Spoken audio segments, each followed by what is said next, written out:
샬롬, 한 주도 많이 수고하셨습니다. 오늘 하루 조금만 더 인내하시고 주님께서 주시는 휴식의 기쁨을 누리시기를 바랍니다. 오늘 말씀은 열왕기하 10장 말씀 되겠습니다. 제10장.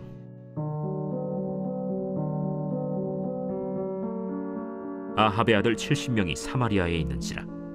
예후가 편지들을 써서 사마리아에 보내서 이스라엘 귀족들 곧 장로들과 아합의 여러 아들을 교육하는 자들에게 전하니 일러스되, 너희 주의 아들들이 너희와 함께 있고 또 병거와 말과 견고한 성과 무기가 너희에게 있으니 이 편지가 너희에게 이르거든 너희 주의 아들들 중에서 가장 어질고 정직한 자를 택하여 그의 아버지의 왕좌에 두고 너희 주의 집을 위하여 싸우라.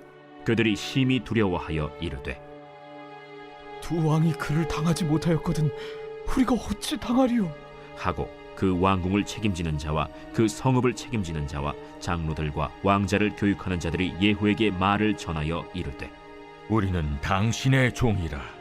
당신이 말하는 모든 것을 우리가 행하고 어떤 사람이든지 왕으로 세우지 아니하리니 당신이 보기에 좋은 대로 행하라. 예후가 다시 그들에게 편지를 붙이니 일러스되, 만일 너희가 내 편이 되어 내 말을 너희가 들으려거든 너희 주의 아들 된 사람들의 머리를 가지고 내일 이맘때에 이스라엘에 이르러 내게 나아오라. 왕자 70명이 그 성읍의 귀족들 곧 그들을 양육하는 자들과 함께 있는 중에 편지가 그들에게 이르매 그들이 왕자 70명을 붙잡아 죽이고 그들의 머리를 광주리에 담아 이스라엘 예후에게로 보내니라. 사자가 와서 예후에게 전하여 이르되, 그 무리가 왕자들의 머리를 가지고 왔나이다. 두 무더기로 쌓아 내일 아침까지 문 어귀에 두라.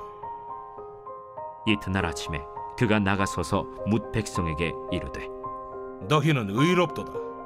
나는 내 주를 배반하여 죽였거니와 이 여러 사람을 죽인 자는 누구냐? 그런즉 이제 너희는 알라. 곧 여호와께서 아합의 집에 대하여 하신 말씀은 하나도 땅에 떨어지지 아니하리라. 여호와께서 그의 종 엘리야를 통하여 하신 말씀을 이제 이루셨도다. 예후가 아합의 집에 속한 이스라엘에 남아있는 자를 다 죽이고 또 그의 귀족들과 신뢰받는 자들과 제사장들을 죽이되 그에게 속한 자를 하나도 생존자를 남기지 아니하였더라. 예후가 일어나서 사마리아로 가더니 도중에 목자가 양털 깎는 집에 이르러 예후가 유다의 왕 아하시아의 형제들을 만나 묻되, 너희는 누구냐? 우리는 아하시아의 형제라. 이제 왕자들과 태호의 아들들에게 문하나로 내려가노라. 사로잡으라. 곧 사로잡아 목자가 양털 깎는 집 웅덩이 곁에서 죽이니 42명이 하나도 남지 아니하였더라. 예후가 거기에서 떠나가다가 자기를 맞이하러 오는 레갑의 아들 여호나답을 만난지라. 그의 안부를 묻고 그에게 이르되, 내 마음이 네 마음을 향하여 진실함과 같이 네 마음도 진실하냐? 하니 여호나답이 대답하되, 그러하니이다. 그러면 나와 손을 잡자. 손을 잡으니 예후가 끌어 병거에 올리며 이르되, 나와 함께 가서 여호와를 위한 나의 열심을 보라. 하고 이에 자기 병거에 태우고 사마리아에 이르러 거기에 남아있는 바 아합에게 속한 자들을 죽여 진멸하였으니 여호와께서 엘리야에게 이르신 말씀과 같이 되었더라. 예후가 뭇 백성을 모으고 그들에게 이르되, 아합은 바알을 조금 섬겼으나 예후는 많이 섬기리라. 그러므로 내가 이제 큰 제사를 바알에게 드리고자 하노니 바알의 모든 선지자와 모든 섬기는 자와 모든 제사장들을 한 사람도 빠뜨리지 말고 불러 내게로 나오게 하라. 모든 오지 아니하는 자는 살려두지 아니하리라. 이는 예후가 바알 섬기는 자를 멸하려 하여 계책을 씁니다. 바알을 위하는 대회를 거룩히 열라. 하매 드디어 공포되었더라. 예후가 온 이스라엘의 사람을 두루 보냈더니 바알을 섬기는 모든 사람이 하나도 빠진 자가 없이 다 이르렀고 무리가 바알의 신당에 들어가매 바알의 신당 이쪽부터 저쪽까지 가득하였더라. 예후가 예복 맡은 자에게 이르되, 예복을 내다가 바알을 섬기는 모든 자에게 주라. 하매 그들에게로 예복을 가져온지라. 예후가 레갑의 아들 여호나답과 더불어 바알의 신당에 들어가서 바알을 섬기는 자들에게 이르되 너희는 살펴보아 바알을 섬기는 자들만 여기 있게 하고 여호와의 종은 하나도 여기 너희 중에 있지 못하게 하라. 하고 무리가 번제와 다른 제사를 드리려고 들어간 때 예후가 80명을 밖에 두며 이르되 내가 너희 손에 넘겨주는 사람을 한 사람이라도 도망하게 하는 자는 자기의 생명으로 그 사람의 생명을 대신하리라. 번제 드리기를 다하매 예후가 호위병과 지휘관들에게 이르되 들어가서 한 사람도 나가지 못하게 하고 죽이라. 호위병과 지휘관들이 칼로 그들을 죽여 밖에 던지고 바알의 신당 있는 성으로 가서 바알의 신당에서 목상들을 가져다가 불사르고 바알의 목상을 헐며 바알의 신당을 헐어서 변소를 만들었더니 오늘까지 이르니라. 예후가 이와 같이 이스라엘 중에서 바알을 멸하였으나 이스라엘에게 범죄하게 한 느밧의 아들 여로보암의 죄, 곧 베델과 단에 있는 금송아지를 섬기는 죄에서는 떠나지 아니하였더라. 여호와께서 예후에게 이르시되 네가 나보기에 정직한 일을 행하되 잘 행하여 내 마음에 있는 대로 아합 집에 다 행하였은즉 네 자손이 이스라엘 왕 위를 이어 사대를 지내리라. 그러나 예후가 전심으로 이스라엘 하나님 여호와의 율법을 지켜 행하지 아니하며 여로보암이 이스라엘에게 범하게 한 그 죄에서 떠나지 아니하였더라. 이때 여호와께서 이스라엘에서 땅을 잘라내기 시작하시매 하사엘이 이스라엘의 모든 영토에서 공격하되 요단 동쪽 길르앗 온 땅 곧 갓 사람과 르우벤 사람과 므낫세 사람의 땅 아르논 골짜기에 있는 아로엘에서부터 길르앗과 바산까지 하였더라. 예후의 남은 사적과 행한 모든 일과 업적은 이스라엘 왕 역대 지략에 기록되지 아니하였느냐. 예후가 그의 조상들과 함께 잠에 사마리아에 장사되고 그의 아들 여호아하스가 그를 대신하여 왕이 되니라. 예후가 사마리아에서 이스라엘을 다스린 횟수는 28해이더라.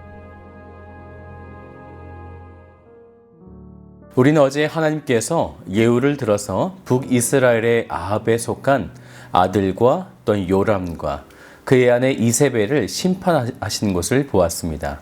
이제 10장에서는 아합에 속한 모든 사람들, 아들들과 아합 집에 속한 자와 이세벨 곁에서 바알을 섬기는 모든 제사장을 멸절하시는 그 말씀이 나오게 되어집니다. 아합의 아들들이 참 많았어요. 1절 말씀을 보니까 70명이었다고 말씀하죠. 예후는 이제 편지를 쓰게 되어지는데 귀족들과 장로들과 이 왕자들을 가르쳤던 자들에게 보내어지게 됩니다. 이 많은 왕자 중에서 가장 어질고 정직한 자를 택하여 왕자에 올려서 그의 나라를 위해 싸우게 하라, 이렇게 편지를 보낸 거죠. 그런데 이때 이미 예후가 온 북이스라엘을 차지하고 있었던 터라서 장로들과 귀족들 중에 이렇게 하는 것에 대해서 그들 모두 두려움을 가지게 되어집니다.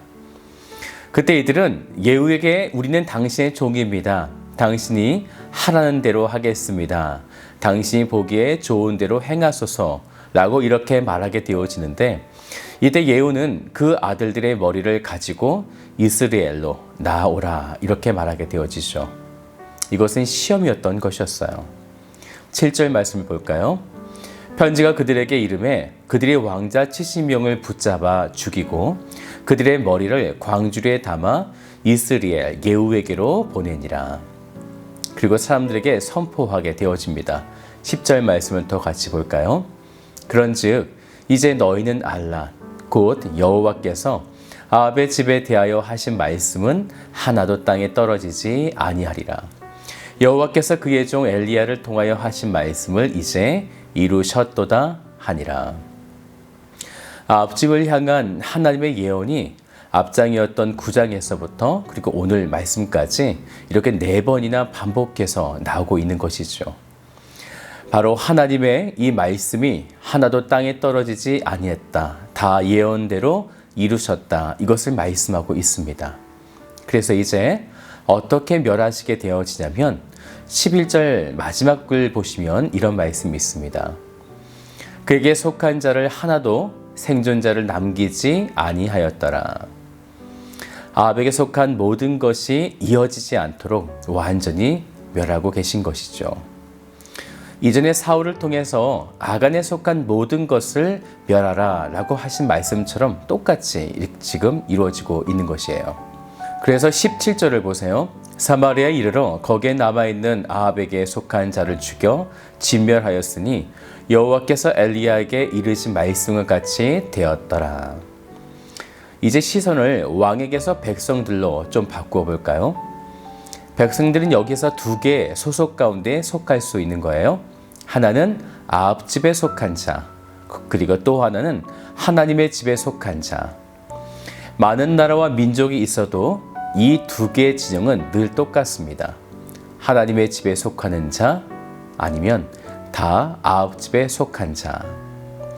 그 때문에 예후가 이제 유다의 왕이었던 아하시아를 만나게 되어질 때 예후의 목적은 하나였습니다. 아합에 속한 자를 다 멸절시키는 것. 그래서 이 아하시아에 속한 모든 자들도 결국에는 아합에게 속한 자였기 때문에 14절 말씀을 같이 보죠. 이제 남유다의 왕자들을 만나게 되어지는데 이르되 사로잡으라 하매 곧 사로잡아 목자가 양털 깎는 집 웅덩이 곁에서 죽이니 42명이 하나도 남지 아니하였더라. 이제는 이세벨이 이끌고 있었던 바알의 제사장들을 다 한 곳에 모여서 제사를 드릴 것이다 라고 이렇게 계략을 펴서 그들을 한 곳에 모이게 만들고 다 죽이게 되어지는데요. 그런데 이때에 23절을 보면 여호와를 섬기는 제사장은 그곳에 있지 못하게 하여 분리해 놓았다 이렇게 말씀하고 있습니다. 그러면서 26절을 보세요. 바알의 신당에 있는 성으로 가서 바알의 신당에서 목상들을 가져다가 불사르고 27절도 보세요. 바알의 목상을 헐며 바알의 신당을 헐어서 변소를 만들었더니 오늘까지 이르니라. 지금 하나님의 진노가 예후를 통하여 쏟아지고 있는 것이죠. 이것은 마치 종말 때에 심판 때에 선 하나님의 백성들 그리고 아합에 속한 즉 사탄에 속한 사람들을 분류하셔서 멸하시는 모습을 계시적으로 보여주고 있는 사건이 되어집니다. 하나님은 당신께서 예언하셨던 일들을 예후를 들어서 행하고 계신 거죠. 예후는 하나님의 뜻을 이해하고 그대로 행하는 정직한 모습을 보여주게 되어집니다. 근데 여기서 한 가지 안타까운 것은 북이스라엘에게 늘 위협적인 것이 있었는데 그것은 사실 바알이 아니었어요. 그것은 곧 여로보암의 길이었습니다. 하나님 앞에 악을 행하며 다른 우상을 섬기는. 예후도 바알을 없애는 대단한 일을 잘 감당하였는데요. 그의 조상 때부터 흘러들어온 이 자연스러운 여로보암의 이 길, 우상을 밀어내지 못했던 것이죠. 29절을 볼까요? 이스라엘에게 범죄하게 한 느밧의 아들 여로보암의 죄, 곧 베델과 단에 있는 금송아지를 섬기는 죄에서는 떠나지 아니하였더라. 아합 집을 멸하시기로 한 하나님의 뜻을 잘 이행하였으나 여전히 죄의 불씨들을 제거하지 못한 이것이 북이스라엘의 아픈 상처가 되어지는 것입니다. 왜 이렇게 여로보암의 길을 따라갔을까요? 31절 같이 볼까요? 그러나 예후가 전심으로 이스라엘 하나님 여호와의 율법을 지켜 행하지 아니하며 여로보암이 이스라엘에게 범하게 한 그 죄에서 떠나지 아니하였더라. 전심으로 율법을 지켜내지 못한 것이죠. 사랑하는 여러분, 하나님의 말씀 앞에 전심으로 서십시오. 나의 판단으로 이렇게 신앙생활하는 것이 옳게 여겨진다. 그런 생각들을 다 내려놓으시고 하나님 말씀 앞에 온전히 서시는 오늘 하루 또한 내년 한 해가 되시기를 주님의 이름으로 축복드립니다.